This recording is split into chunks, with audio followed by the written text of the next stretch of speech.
Finish भी दिखाता हूँ। Hello everyone, I am chef Balwinder from कोटिया पर मैरियट गुड़गांव। सो आज हम बनाने वाले हैं एक सिंपल पिज़्ज़ा की रेसिपी जो कि हम घर में बना सकते हैं और हम यूज़ करेंगे बहुत ही क्विक चीज़ें जो कि हमारे घर के हमेशा फ्रिजेस में होती हैं। आप कुछ चीज़ें ऐड कर सकते हैं वेरिएशन के तौर पे अपने स्टाइल से। तो हम बनाने वाले एक रोटीज़ा चीज़ बर्स्ट पिज़्ज़ा। बेसिकली हम इसमें यूज़ करेंगे बहुत ही मिनिमम इंग्रेडिएंट अमूल के और जो हमारी किचन में नॉर्मली होते हैं हर घरों में। सो हम यूज़ करेंगे इसमें अमूल का दही, अमूल मिल्क, हम इसमें यूज़ करेंगे व्हीट फ्लावर, थोड़ा सा हम इसमें सूजी रखेंगे ताकि थोड़ा सा क्रिस्प रहे। सीजनिंग के लिए यूज़ करेंगे हम सॉल्ट, उसको शीट करने के लिए हम यूज़ करेंगे थोड़ा सा मक्के का आटा ताकि वो थोड़ा सा क्रिस्प रहे। बेकिंग, अगर आपके पास ईस्ट है तो सबसे बेस्ट है, अगर ईस्ट नहीं है तो कोई बात नहीं, हम दही और बेकिंग पाउडर का यूज़ करेंगे ताकि हम उसको यूज़ करके अपने डो को राइज कर सकें। तो चलिए शुरू करते हैं। तो हम लेंगे पहले व्हीट फ्लावर, जैसे कि हमने बोला, हम इसमें ऐड करेंगे हल्का सा salt, baking powder. Baking powder डालने के बाद हम इसको हल्का सा मिक्स कर लेंगे पूरे फ्लावर को ताकि सॉल्ट और फ्लावर प्रॉपरली इसमें मिक्स हो जाए।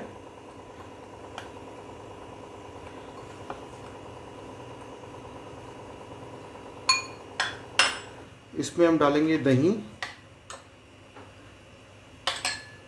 2 चम्मच, दूध,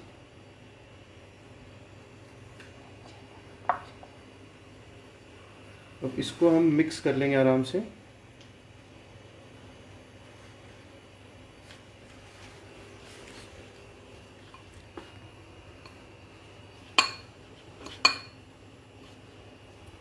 जो हम डो नीड करेंगे पहले हम ध्यान रखेंगे कि इसमें हल्का हल्का पानी मिलाएं। अगर आपको लगता है कि आपका दूध कम है तो आप इसमें थोड़ा सा पानी मिला सकते हैं। नॉर्मली जो एक फ्लावर होता है उसकी एब्जॉर्प्शन पावर होती है उसका 60%। तो अगर आप मान लीजिए आप 1 किलो फ्लावर ले रहे हैं, मतलब कि आपका डो नीड करने के लिए आपको करीबन 600 ml पानी चाहिए होगा, या फिर कोई भी लिक्विड मीडियम, जैसे कि आप उसमें मैदा यूज़ कर दूध यूज़ कर सकते हैं, क्रीम यूज़ कर सकते हैं। हम एक इसका डो बना लेंगे।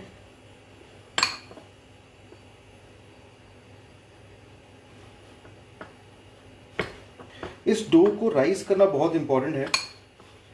तो अगर आप इस डो को बनाते हैं दही के साथ और बेकिंग पाउडर के साथ तो 2 घंटा पहले अपने डो को नीड कर लें। इसको रूम टेम्परेचर पे छोड़ दें क्योंकि गर्मियां हैं आजकल। अगर सर्दियों में बना रहे हैं तो इसको धूप में छोड़ दें।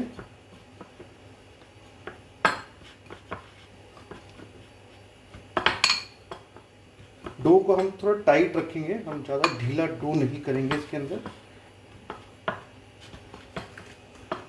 रीज़न बीइंग, अगर हमारा डो ढीला होगा तो ये सही से स्प्रेड नहीं होगा, और क्योंकि हल्का सा ये प्रूफ भी होगा धूप में रखने के बाद तो थोड़ा सा और वो उस टाइम पे भी ढीला होगा। हमारा डो ऑलमोस्ट तैयार है। हल्के से पानी के छींटे मारेंगे हम इसमें।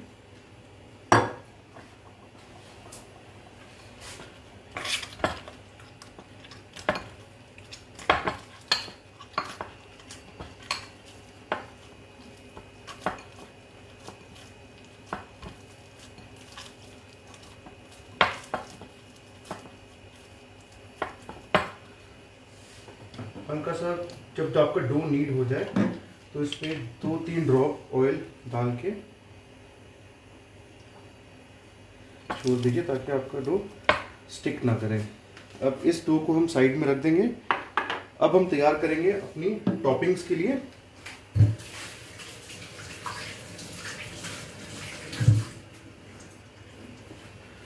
टॉपिंग्स में मैं क्विकली यूज़ करने वाला हूँ। मेरे पास रखे थे टमाटर, प्याज और बेल पेपर्स, 3 डिफरेंट कलर्स के, तो मैं क्विकली उसको यूज़ करूँगा।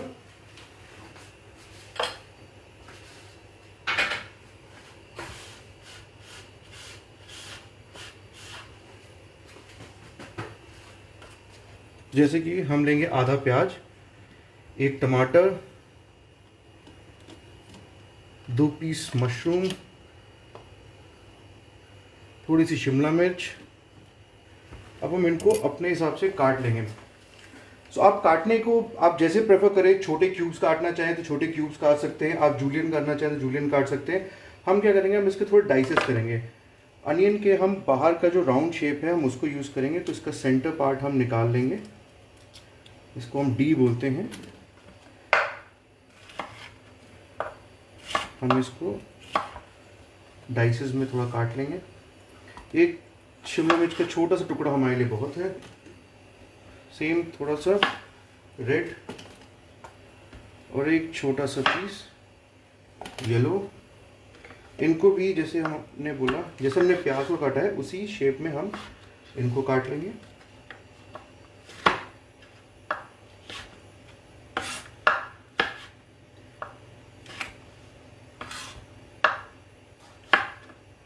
टमाटोज को हम विदाउट सीड यूज करेंगे।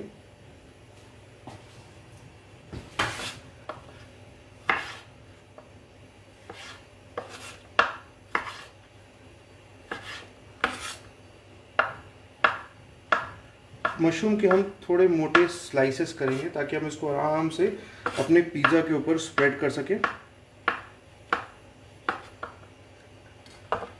तो होगी हमारी ये सब्जियां तैयार। अब हम सब्जियों को रखते हैं साइड में, हम तैयार करते हैं अपना अवन जिसमें हम पिज़्ज़ा को बेक करने वाले हैं। तो जी हाँ, आज हम थोड़ा सा एक चेंज यूज करेंगे। हम एक नॉर्मल अवन यूज ना करके एक कन्वेंशनल तरीके से हम इसको पिज़्ज़ा को बनाएंगे, जो कि हर घर में अवेलेबल होता है। इसको हम बोलते हैं कढ़ाई। जी हाँ, तो आइए हम बनाते हैं अपना एक सिंपल सा अवन जिसको हम यूज करेंगे अपनी पिज़्ज़ा बनाने में। आप एक कोई भी कढ़ाई लीजिए, उसमें ढक्कन उसके साथ होना चाहिए। उसके बेस में आप सॉल्ट डाल दीजिए। जैसे हमने इसके बेस में सॉल्ट डाल दिया है। सॉल्ट क्या होगा, आपके टेम्परेचर को मेंटेन करने में हेल्प करेगा और आपके एक अवन के टेम्परेचर को बना के रखेगा। इसमें हमने डाला है एक छोटी कटोरी या कोई भी आप रख सकते हैं, जिससे आपका सॉल्ट से थोड़ा सा हाइट रहे।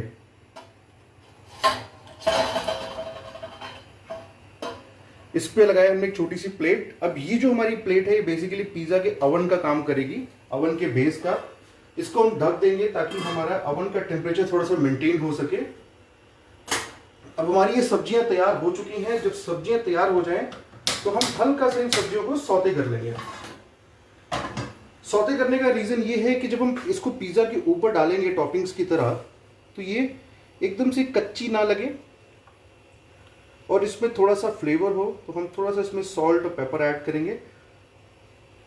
आप चाहें तो इनको मैरिनेट भी कर सकते हैं थोड़ा सा ऑयल, सॉल्ट, पेपर के साथ। अनियंस को हम खोल लेंगे।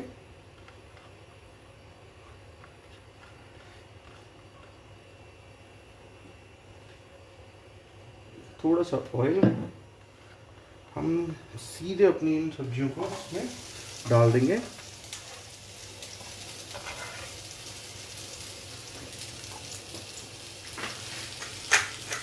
इसमें हम डालेंगे हल्का सा पेपर,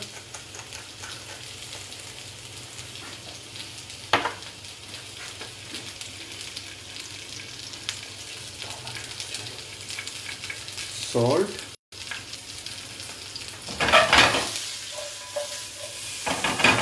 आप चाहें तो इस स्टेज पे इसमें चिली फ्लेक्स और ऑरिगेनो भी डाल सकते हैं। तो हम डालेंगे इसमें हल्का सा चिली फ्लेक्स, क्योंकि उसके बाद हम अपने हिसाब से इसको और बढ़ा सकते हैं। जो हमारा पिज़्ज़ा बन जाएगा, हल्का सा ऑरिगेनो। जस्ट हम इसको चाहते हैं कि थोड़ा सा सब्जियों में एक फ्लेवर आ जाए। Rupa Gupta ji is asking, please explain how to do in conventional microwave. Okay, आप माइक्रोवेव को 120 से 160 के बीच में सेट कर सकते हैं, प्री हीटेड करके, और उसके अंदर अपने पिज़्ज़ा के बेस को रख के पका सकते हैं। हम पिज़्ज़ा का जो बेस बनाएंगे हम उसको तवे पे बनाएंगे, क्योंकि हमने इसको कढ़ाई में सेकना है। अगर आपके पास OTG है तो आप सीधा पिज़्ज़ा का बेस बनाएंगे, उसके ऊपर अपनी टॉपिंग करेंगे और सीधे उसको हम बेक कर देंगे। ये हमारी सब्जियां हो गई हैं। हमें इस सब्जियों को पूरा पकाना नहीं है, पर हल्का सा सीजनिंग के लिए हमने इसको टॉप किया है ताकि इसमें प्रॉपर सीजनिंग आ जाए।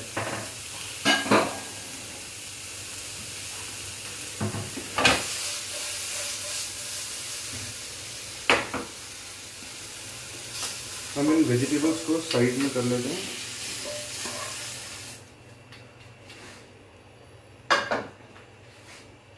ये वेजिटेबल्स हमारी रेडी हो गई। हमारा Sonal Mehta ji is asking time for OTG. So pizza bake करने के लिए केवल 8 से 10 मिनट लगते हैं। अगर आपका पिज़्ज़ा प्री हीटेड है 160 डिग्री पे, इट विल टेक 8 मिनट्स। और अगर आपका पिज़्ज़ा का बेस मोटा है तो थोड़ा सा ज़्यादा टाइम ले सकता है, तो 10 मिनट हो सकता है।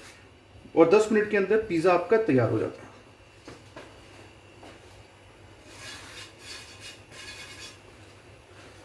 अब हम बनाएंगे अपनी एक चपाती।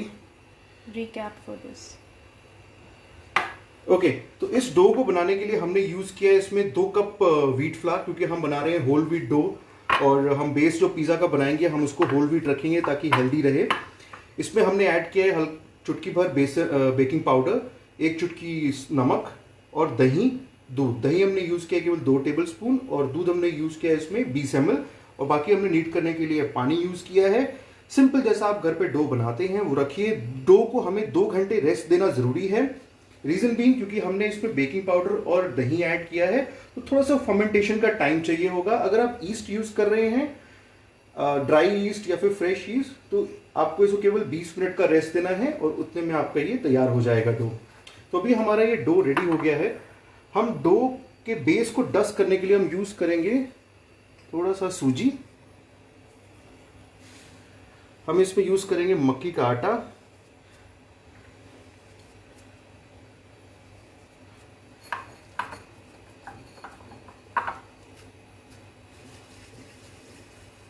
दो छोटी लोई बना लेंगे हम इसकी।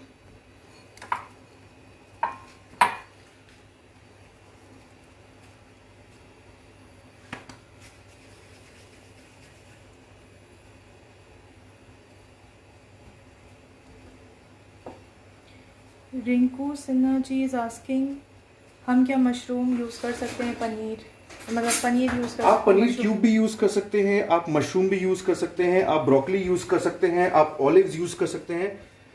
आप जो भी सब्जी चाहे उसके टॉपिंग में यूज कर सकते हैं, जो भी आपके टेस्ट को प्रेफर करती है और आपके घर में सबको पसंद आती है उसके टॉपिंग्स में। इसको हम एक चपाती की तरह बेल लेंगे।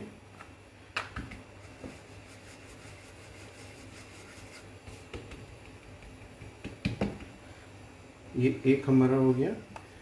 इसी तरह हम एक और चपाती को बेलेंगे।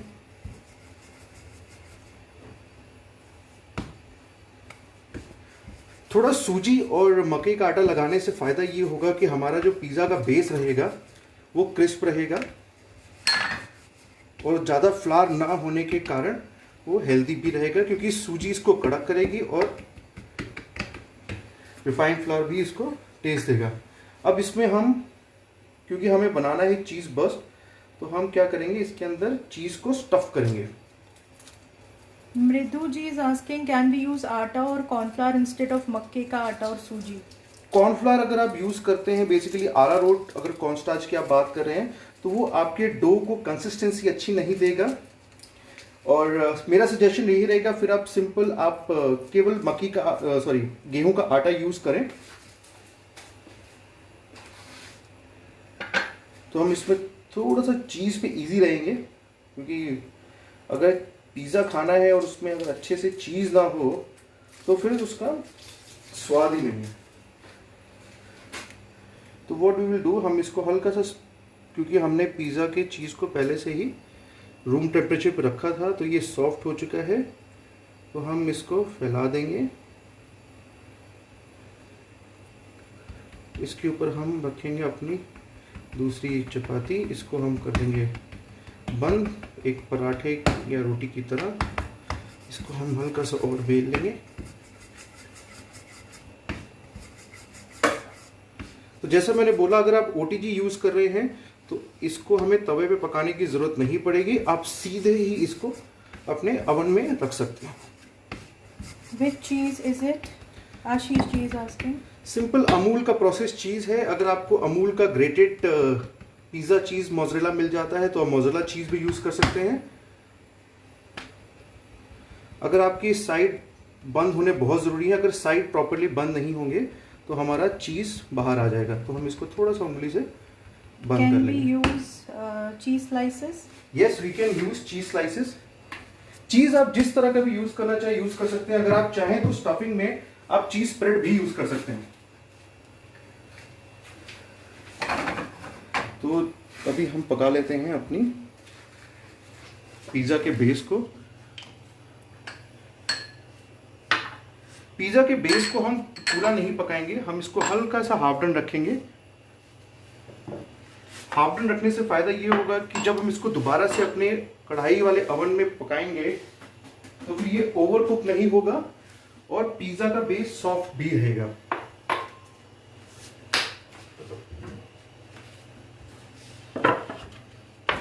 Can we microwave the base? Yes, you can microwave. अगर आपके माइक्रोवेव में कन्वेंशनल ओवन का ऑप्शन है तो आप उसको भी यूज कर सकते हैं।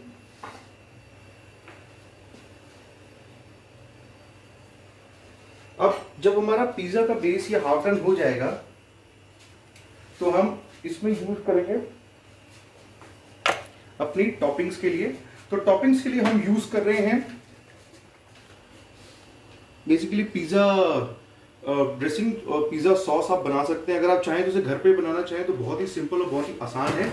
आप टमाटर ले लीजिए, टमाटर को आप पकाइए 1/4 करने के बाद। जब आपके टमाटर पूरी तरह पक जाएं, पानी हमें ऐड नहीं करना है टमाटर पकाते टाइम।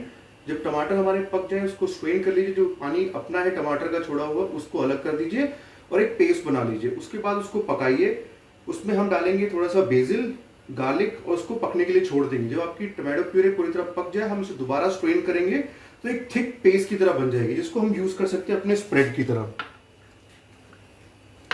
वेजिटेबल्स हमारी रेडी हैं। पिज्जा का बेस हमारा एक साइड से डन हो चुका है, दूसरी साइड से हम हल्का सा और पका लेंगे। तो अभी हम देखें तो हमारे पिज्जा के जो बेस है उसके अंदर का चीज बन चुका है और ये थोड़ा सा फूलना भी शुरू हो गया है। अब हम इसको ट्रांसफर कर लेंगे एक फ्लैट जगह पे, जिसको हम यूज करेंगे इसको स्प्रेड करने के लिए। इसकी जो एक्स्ट्रा हमने जो साइड्स लॉक करी थी उसको हम हल्का सा ट्रिम कर देंगे। रीज़न बीइंग क्योंकि ये ज़्यादा डो जैसा होगा, तो अगर हम इसको ट्रिम कर देंगे तो ये एक्स्ट्रा डो हमारे मुंह में नहीं आएगा और एक ये इवन गोल शेप भी ले लेगा। ये हमारा पिज़्ज़ा का होममेड बेस तैयार हो गया है। जैसे मैंने बोला, अब हम लेंगे अपनी पिज़्ज़ा सॉस को। पिज़्ज़ा सॉस हम यूज़ करेंगे इस पे 1.5 चम्मच। इसको सर्कुलर मोशन में आप सेंटर से बाहर की तरफ स्प्रेड करना शुरू करेंगे ताकि हमारी पिज़्ज़ा की जो सॉस है वो इवनली हर तरफ स्प्रेड हो जाए।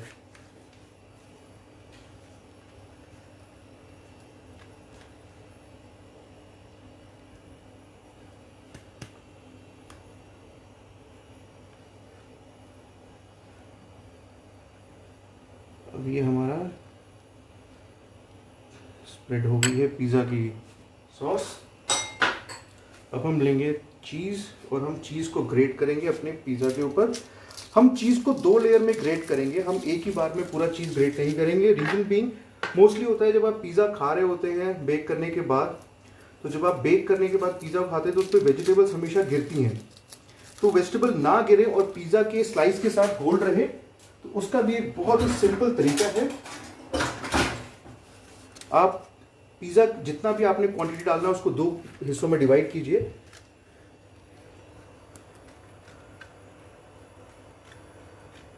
अच्छे से हर एरिया में बेस के आप पिज़्ज़ा का चीज़ स्प्रेड कर दीजिए।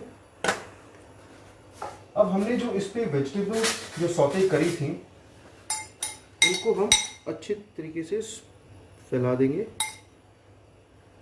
तो जैसे मैंने बोला, आप जिस तरह चाहें उस तरह से वेजिटेबल स्प्रेड कर सकते हैं। और अगर चाहें तो आप छोटे पीसेस में भी काट सकते हैं। आप बड़े पीसेस में काटना चाहें तो बड़े भी काट सकते हैं। It's completely up to you.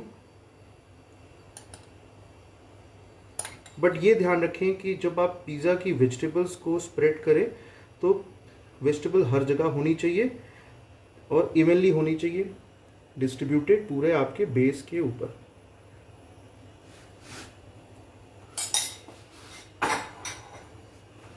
अब जैसे मैंने बोला, अब जब हम इसको कुक करेंगे तो जब नीचे का चीज़ मेल्ट होगा तो ये वेजिटेबल्स को अपने साथ होल्ड करेगा। इसके ऊपर हम और चीज़ डालेंगे ताकि जब ये बेक हो तो ऊपर से भी इसके अंदर पिज़्ज़ा आराम से आ जाए।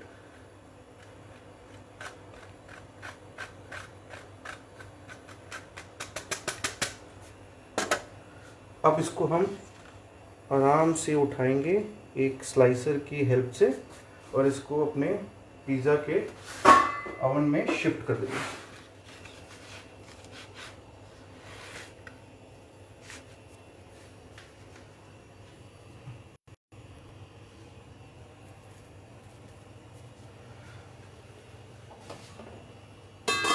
हम घड़ी देख के इसमें पिज़्ज़ा को केवल हम 8 मिनट पकाएंगे क्योंकि हमारा पिज़्ज़ा का बेस रेडी है, टेम्परेचर इस पे मेंटेन है, तो हम इसको पकने के लिए छोड़ देंगे।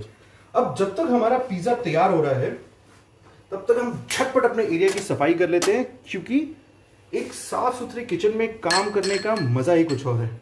क्या बोलते हैं आप लोग? और अगर किचन एरिया साफ ना हो तो काम करने में मज़ा नहीं आता।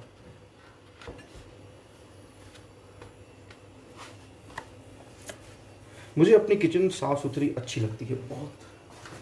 अब चाहे ये एज अ शेफ पे बोलूँ, चाहे as a normal human being, साफ सफाई में बने हुए खाने का स्वाद अलग ही होता है। तो मेक श्योर करें आप जब भी अपनी किचन में काम कर रहे हो, थोड़े थोड़े टाइम के बाद, हर 20 मिनट के बाद या 25 मिनट के बाद हो सके तो अपनी किचन को सैनिटाइज करें, स्पेशली आपका उस सर्फेस को जहाँ पे आप काम कर रहे हैं, और अपने हाथ को कंटिन्यूसली धोते रहें। इससे एक चीज होगी कि आपके खाने में आपका स्वाद बना रहेगा, दूसरी बात आप बैक्टीरिया और जर्म से भी सेफ रहेंगे। तो जब तक हमारा पिज़्ज़ा का बेस रेडी हो रहा है तब तक हम इन 2-3 चीज़ों को साइड कर लेते हैं, जैसे हमारा चिली फ्लेक्स और ऑरिगेनो। हमें चाहिए होगा हमारा पिज़्ज़ा कटर। सो जब तक हमारा पिज़्ज़ा बेक हो रहा है तो तब तक हम जवाब देते हैं आपकी सारी की सारी क्वेरीज का। तो आप लोग क्वेश्चन पूछ सकते हैं, I will be more than happy to answer them. जैसे कि कुछ लोगों की क्वेरी है, लोग बोल रहे थे कि पिज़्ज़ा का बेस अगर आप माइक्रोवेव में बनाना चाह रहे हैं या अगर आप ओटीजी में बना रहे हैं, तो जैसे मैंने आपको बोला 120 डिग्री सेंटीग्रेड से 160 डिग्री सेंटीग्रेड के बीच में आप अपने अवन को प्रीहीट कर सकते हैं और उस प्रीहीटेड अवन के अंदर आप अपने पिज़्ज़ा के बेस को बेक कर सकते हैं। अगर आप पिज़्ज़ा के बेस को बेक कर रहे हैं ओटीजी या फिर आपके कन्वेंशन अवन के अंदर, माइक्रोवेव के अंदर एक कन्वेंशन का फीचर होता है जिसमें बेसिकली ड्राई फैन चलता है ताकि आपका ड्राई एयर का, हॉट एयर का सर्कुलेशन आपके अवन में बना रहे। अगर आप वो यूज कर रहे हैं तो आपके पिज़्ज़ा के बेस को आपको फ्लैट पैन के अंदर पकाने की जरूरत नहीं है। आप स्ट्रेट अवे पिज़्ज़ा का बेसिकली जो स्टैंड होता है ओटीजी का या फिर आपके अवन का, आप उसमें सीधे को बेस को लग रखिए, उस पर आप अपनी टॉपिंग को स्प्रेड कीजिए और सीधे उसको बेकिंग के लिए छोड़ दीजिए। पिज़्ज़ा को बेक करने का टाइम 8 से 10 मिनट है। अगर आपके पिज़्ज़ा का बेस मोटा है, अगर आपको फिर भी लगता है कि प्रॉपर्ली टेम्परेचर इवनली स्प्रेड नहीं हुआ है ताकि वो कहीं से कच्चा रह गया है, तो आप उसको थोड़ी देर और पका सकते हैं। Any other question? कढ़ाई प्री हीट की है? जी हाँ, कढ़ाई को हमने प्री हीट किया है। प्री हीट करने का तरीका ये है कि जब आपको केवल 5 मिनट के लिए अपनी कढ़ाई को प्री हीट करना है। रीजन बीइंग, जब भी आप सॉल्ट को गर्म करते हैं तो सॉल्ट एक हीट का बहुत ही अच्छा कंडक्टर है और सॉल्ट अपने अंदर हीट को रिटेन करके रख रहा है। तो 5 मिनट आप उसको गैस को ऑन कीजिए और उस पर प्लेट लगा के उसको ढक्कन देके बंद कर दीजिए। 5 मिनट में आपका कढ़ाई का अवन तैयार हो जाएगा। Why is pizza base looking so thin? Asha Lata ji is asking. Preferably, I like my pizza base to be thin. And ये आपके ऊपर, अगर आप थिक पिज्जा बेस, जो कि एक अमेरिकन पिज्जा बेस होता है। देखिए, 2 तरह के पिज्जाज होते हैं, एक होता है इटालियन पिज्जा और एक होता है अमेरिकन पिज्जा। जो थिन क्रस्ट पिज्जाज होते हैं जो कि इटालियन होते हैं, आप उनको बहुत ही थिन शीट करते हैं, उसके अंदर ईस्ट की क्वांटिटी कम होती है ताकि उस पर ज़्यादा से वो उसको मतलब एक राइज ना करे वो। और अगर वही आप अमेरिकन बेस यूज करते हैं तो ईस्ट एक्टिवेट होने के कारण वो थोड़ा सा और फ्लफी हो जाता है। तो ये आपके ऊपर है। अगर आपको मोटा बेस चाहिए, थिक बेस चाहिए, तो आप थिक बेस के लिए उसके अंदर ईस्ट की क्वांटिटी को थोड़ा सा इंक्रीज कर सकते हैं। ईस्ट हम ज्यादा नहीं लेते, अगर आप 200 ग्राम फ्लावर ले रहे हैं तो 10 ग्राम ईस्ट उसमें बहुत है एक्टिवेट करने के लिए। एक चुटकी नमक और थोड़ा सा ऑयल, और आप जब ईस्ट को एक्टिवेट करेंगे तो दूध को गर्म कर लीजिए या फिर पानी को ल्यूकवार्म कर लीजिए, उसमें आप ईस्ट को डालिए, पूरे तरीके से उसको डिसॉल्व कर लीजिए और फिर उसके बाद उसको यूज कीजिए अपने डो को नीट करने के लिए उस लिक्विड को। किस टाइप का बाउल यूज़ करना चाहिए नमक के ऊपर, स्टील या कोई दूसरा? स्टील बेस्ट है, स्टील। अगर आपके पास स्टोन है जो कि टेम्परेचर को रिटेन कर सकता है, टेम्परेचर होल्ड कर सकता है, तो आप उसको भी यूज कर सकते हैं। बट आपको ये ध्यान रखना है कि आप कांच को अवॉइड करें। अगर आपके पास हीट होल्डिंग वाला कांच का कोई भी प्लेटर है तो आप वो भी यूज कर सकते हैं, बट मेरा सजेशन रहेगा कढ़ाई के अंदर कि आप उसमें स्टील का प्लेट यूज करें। थोड़ा सा स्टील का प्लेट भारी होना चाहिए, क्योंकि नॉर्मली हमारे घरों में हर चीज स्टील की प्लेट होती है। जो नॉर्मल हमारे घरों में स्टील की प्लेट होती है वो बेस के लिए परफेक्ट है। Do we add yeast also? No. Can we have हमने- base recipe once again? Okay, it's a simple recipe. 200 grams of flour, 10 grams of yeast, pinch of salt, lukewarm milk to dissolve your yeast, and water to knead your dough.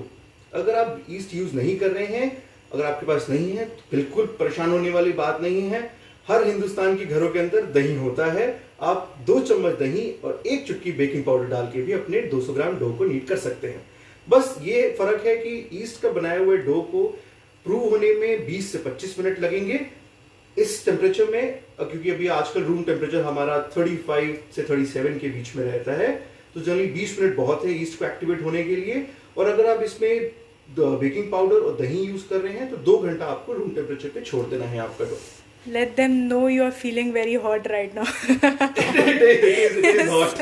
You're sweating so bad. Trust me, kitchen काम करना बहुत ही difficult होता है। Ask me. सब जानते हैं कि kitchen एक जगह है जहाँ पे गर्मी बहुत होती है और खाना बनाना होता है सबके लिए। ट्रस्ट मी, अगर मेरे से आप पूछे एज अ शेफ सबसे बेस्ट खाना कौन बना सकता है, मैं ये बोलूंगा जो घर की लेडीज होती हैं वो सबसे बेस्ट खाना बनाती हैं। क्यों? वो खाने में अपना प्यार डालती हैं, एंड द बेस्ट पार्ट, जब वो खाना बनाती हैं वो अफेक्शन के साथ बनाती हैं। हम शेफ जब खाना बनाते हैं, हम खाना बनाते हैं, हम उसमें प्यार हमारा भी होता है, हमारे सेंटिमेंट्स होते हैं, बट ट्रस्ट में एक घर की जो लेडी जब खाना बनाती है तो उसका स्वाद हमेशा सबको पसंद आता है। तो हमारा पिज्जा एक बार हम देख लेते हैं, एक छोटी स्नीक पीक कि हमारे पिज्जा के बेस क्या हुआ। इस हमारा चीज मेल्ट हो चुका है, थोड़ा सा हम इसको और पकने के लिए छोड़ेंगे 2 मिनट के लिए, ताकि हमारा बेस तब तक और थोड़ा पक जाए। इसके बीच में अगर आप लोग के और कुछ क्वेश्चंस हैं और की क्वेरीज हैं तो आप जवाब ले सकते हैं मेरे से, और आप पूछना चाहें बिल्कुल। कन्वेंशन में बेस बनाने का बताइए टाइम और टेम्परेचर। कन्वेंशन अगर आप ओवन यूज कर रहे हैं, जैसे मैंने बोला, तो 120 से 160 के बीच में आपके ओवन को प्रीहीट करना है। अगर आपके पास माइक्रोवेव है तो उसको प्रीहीट करने की जरूरत नहीं पड़ती है, आप सीधे अपने पिज्जा के बेस को बेक कर सकते हैं। My microwave have only combi 1, combi 3 only. So when we start to bake a pizza, which mode we have to choose or how much degree I have to set, where max temperature is 30 degree only. So sir, can you suggest? So you can work with combi 3 mode. Combi 3 mode में क्या होगा कि आपका air का circulation proper रहेगा, and 35 degree it's a perfect temperature for oven, especially the microwave. Variations of pizza sauce, please. Variation में अगर आप चाहें तो देखिए, मेरे को तो 2 तरह के पिज्जा सॉसेस पसंद हैं। तो मैं जब बनाता हूँ अपने घर पे पिज्जा अपने फैमिली के लिए, तो मैं यूज करता हूँ दही का बेस। जी हाँ, आपने बिल्कुल सही सुना, दही का स्प्रेड में यूज करता हूँ। इंस्टेड ऑफ टोमेटो स्प्रेड मैं दही को हंग करता हूँ। उस दही के अंदर अपने इंडियन मसाले जैसे देगी मिर्च का पाउडर, थोड़ा सा उसमें ऑयल, उसमें ब्लैक पेपर हल्का सा डालता हूँ, उसमें काला नमक, जीरा पाउडर, उसको प्रॉपर्ली मिक्स करता हूँ। बेसिकली कबाब का मैरिनेशन जैसा हो जाता है। उसमें हल्का सा मैं ढूंढार देता हूँ कोयले के साथ, और उस स्प्रेड को मैं यूज करता हूँ सॉस की जगह। तो ये दूसरा वेरिएशन आप यूज कर सकते हैं। तीसरे वेरिएशन में आप ये कर सकते हैं, अगर आपके पास कुछ नहीं है, आपको समझ में नहीं आ रहा है, कोई बात नहीं, परेशान होने की बात नहीं है। थोड़ा सा पैन में ऑयल लें, उसमें 1 चम्मच फ्लावर डालें, फ्लावर को हल्का सा भून लें। जब आपका फ्लावर भुन जाए व्हाइट कलर में ही, तब उसमें दूध डालें और उसको प्रॉपर्ली मिक्स कर लें और चीज ऐड कर लें। तो ये एक तरह का चीज स्प्रेड बन जाएगा। आप चाहें तो उस चीज स्प्रेड को भी एज अ सॉस यूज कर सकते हैं अपने पिज्जा बेस पे स्प्रेड करने के लिए। हम ओवन में पिज़्ज़ा बनाते हैं बट बेस क्रंची हो जाता है भाई। अगर आपका टेम्परेचर का ज़्यादा होगा या फिर टेम्परेचर बहुत कम होगा और आप ज़्यादा देर के लिए पिज़्ज़ा के बेस को बेक करेंगे तो पिज़्ज़ा का बेस हमेशा क्रिस्प हो जाएगा। आप कोशिश करें कि जब आप पिज़्ज़ा का बेस बना रहे हैं थोड़ा सा उसको मोटा रखें, नॉर्मल चपाती से थोड़ा मोटा, और उसको जब पकाना शुरू करें तो सीधे उस पर स्प्रेड लगा के और उसको छोड़ दें। 8 से 10 मिनट तक उसको पकाएं। अगर आपको लग रहा है कि फिर भी वो क्रिस्प हो रहा है तो आप उसका टाइम रिड्यूस कर सकते हैं। कढ़ाई की फ्लेम कितनी रखनी है? हमने इसको मीडियम फ्लेम पे रखा हुआ है, जैसे कि आप नॉब देख सकते हैं, एकदम सिम पे है हमारी गैस है। रीजन बिंग, जब आपकी गैस सिम होगी तो उस टाइम पे आपको मेंटेन करना टेम्परेचर को और अपने पिज्जा के बेस को बेक करना बहुत ही सिंपल रहेगा। आइए एक झटपट हमारा पिज्जा ऑलमोस्ट तैयार है। Wow, it's nice golden color on the cheese. Yes, सबको यही लगता है कि जब आप पिज्जा बनाते हैं तो आप ओवन में नहीं बनाएंगे तो आपका पिज्जा अच्छा नहीं बनेगा, तो आज हम ये लोगों का भ्रम तोड़ ही देते हैं।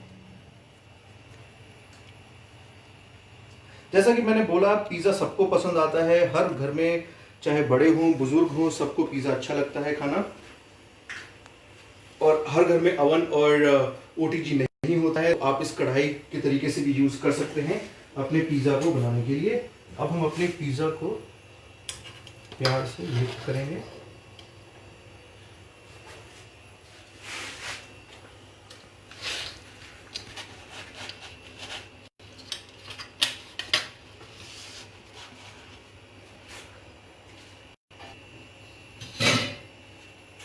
अब हमारा पिज्जा तैयार हो चुका है। हम हल्का सा इसकी साइड्स में ऑलिव ऑयल के कुछ बूंद डाल देंगे। सॉरी, साइड्स में? जी हाँ, साइड में ऑलिव ऑयल डिजल करने से फायदा ये होगा कि आपके जो ड्राई साइड्स हैं वो ड्राई नहीं रहेंगी और देखने में भी अपीलिंग रहेगी। आप फ्रेश बेसिल लीव्स इसके ऊपर एज अ गार्निश यूज़ कर सकते हैं, ताकि जब आप इस पिज़्ज़ा की स्लाइस को स्लाइस करें तो आपके पास एक bite. Suggestion for garlic butter as a chef please. See personally I love the flavour of garlic, so अगर आप मेरे से पूछेंगे तो I prefer a garlic and herb butter.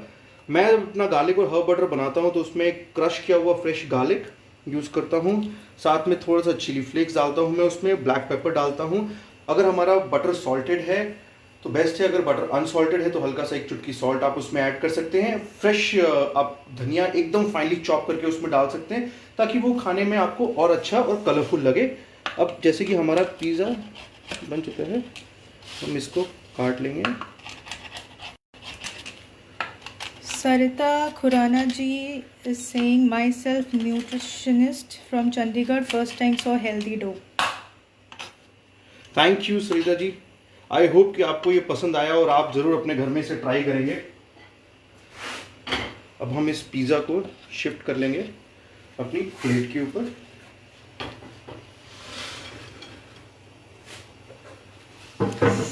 The basil is smelling so good.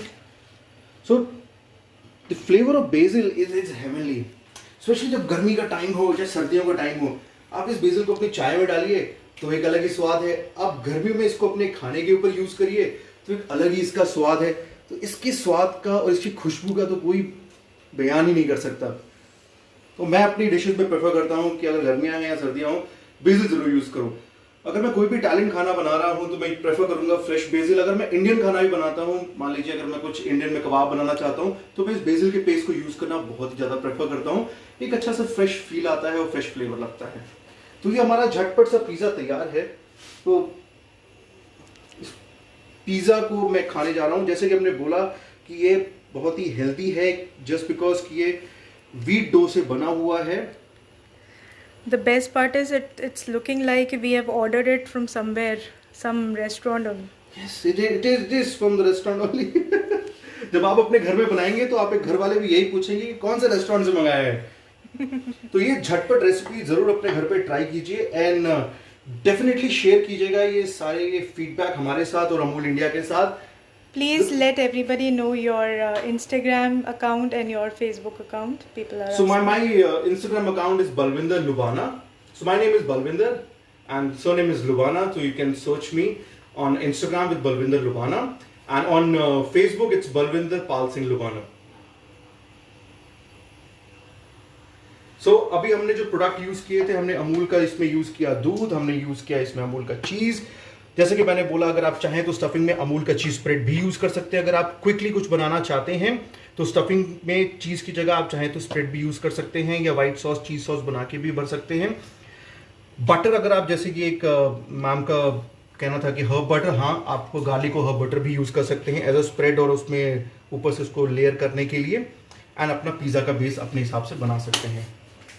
Once again एक quick look लेते हैं। आई hope कि आप सबको ये पिज्जा हमारा झटपट पसंद आया, स्पेशली हमारे एक कढ़ाई वाले ओवन के अंदर। तो जी हाँ, अब आपको पिज्जा बनाने के लिए ओवन की जरूरत नहीं पड़ने वाली है, आप घर में अपनी कढ़ाई के अंदर भी पिज्जा बना सकते हैं। Thank you, and thank you Mool India for this wonderful initiative, and definitely we are helping out people who love to cook food and they have this enthusiasm for food and food recipes. Definitely this is going to help them out. So once again, thank you Mool India for this great initiative, and thank you everyone for joining us. So me, Chef Balvinder, signing off. Thank you.